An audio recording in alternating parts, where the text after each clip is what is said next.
Hello' guys, কি খবৰ আপোনালোকৰ? আশা কৰোঁ আপোনালোক ভালেই আছে আৰু আপোনালোকৰ আশীৰ্বাদত মোৰো ভালেই।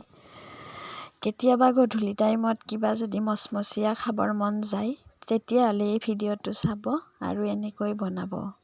সহজতে বনাব পাৰি। আটা অকণমান ল'ব, বন্ধাকবি অকণমান খিচখিচীয়াকৈ কাটি ল'ব, পিঁয়াজ অকণমান, কেঁচা জলকীয়া, ধনিয়াৰ পাত অকণমান দি এনেকৈ পানী অকণমান দি মিহলাই ল'ব। মিহলাই ধুনীয়া পকৰি বনাব পাৰি। বেছি একো যোগাৰ নালাগে, ঘৰতে থকা বস্তুৰে বনাই খাব পাৰি। সন্ধিয়া টাইমত এনেকৈ বনাই খাবচোন কেতিয়াবা। মই কিন্তু কেতিয়াবা কিবা খাব মন গ'লে এনেকৈয়ে বনাই খাই দিওঁ। নিমখ অকণমানো দিব। বেকিং পাউডাৰ অকণমানো দিব।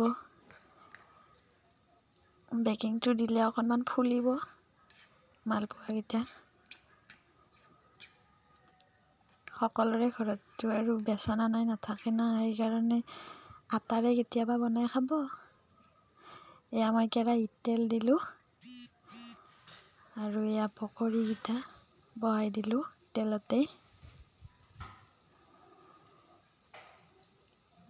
এয়া চাওক কি ধুনীয়া মচমচীয়া পকৰি ৰেডি।